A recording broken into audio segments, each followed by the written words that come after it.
project aims to expedite vehicle removal following accidents.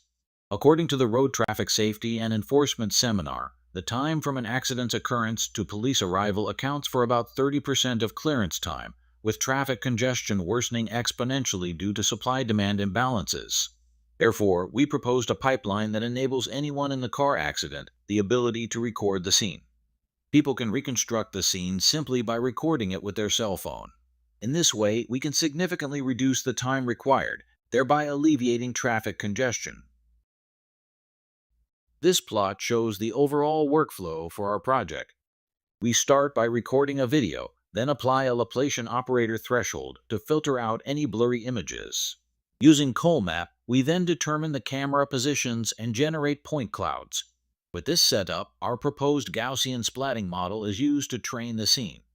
Finally, we can either use SSH port forwarding to open a visor viewer on the client side or export the mesh on the server side and download it locally. Recently, 2D Gaussian splatting has emerged as an effective method for view-consistent radiance field. The author discovered that the volumetric nature of 3D Gaussian splatting results in difficult mesh reconstruction. Therefore, they propose surface splatting, which distributes volume density across a planar disk rather than a 3D blob, creating view-consistent geometry while inherently modeling surfaces. The 2D Gaussian splats are then projected into the object space. 2D Gaussian splatting performs well in most scenes, however it struggles with high light environments, which frequently occur in automotive settings due to reflections from the car body. As shown in the image, both the surface normal and the mesh reveal a significant hole in the center of the metal sheet, which is an outcome we want to avoid. So, why is this happening? We believe this outcome is due to reflections. Consider this example. We have an observer and an object. The object forms a virtual image in the mirror, which behaves just like a distant object as the observer moves. Therefore, attempting to synthesize the geometry without accounting for reflections inevitably leads to a dual-layered structure. In this structure, the surface contains a hole in the center, allowing the background or virtual images to appear in the final render. To solve the problem, we proposed a three-stage strategy with deferred reflection. In the first stage, we established the basic structure, base color, and reflection strength of our model. In the second and third stages, we trained the environment map and reflection color. In the final stage, we introduced the lambda normal loss, as proposed by 2D Gaussian splatting, to ensure a smooth surface. Deferred reflection strategy involves training the foundational structure first, and then applying the reflection color afterward. Shown above, a Gaussian splatting pass is first performed to bake reflection strength, normal, and base color to screen space maps. In the following shading pass, for each pixel, a normal map is used to compute a reflection direction and query an environment map for a reflected color.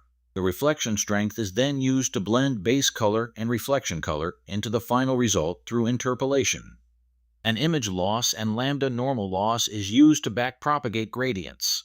By leveraging the advantages of 2D Gaussian splats and the deferred reflection training strategy, we successfully generate novel view synthesis with a high-quality mesh. And here is the result.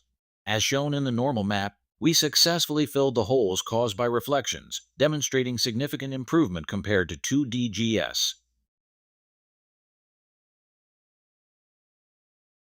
As demonstrated, the mesh extraction works well after adopting the 2D Gaussian model, along with their rasterization method and deferred reflection training strategy.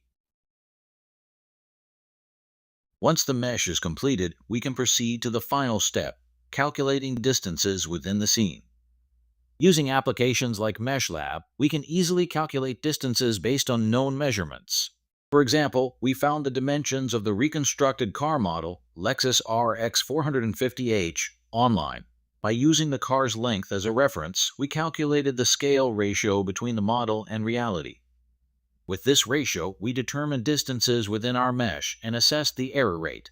As shown above, the error rates are below 10%, demonstrating that the proposed model can generate accurate meshes suitable for accident scene scanning. That's the end of the introduction to our projects. Accident Scene Optimization. Enhanced scene scanning with Gaussian splatting for swift vehicle clearance. Thank you for your attention.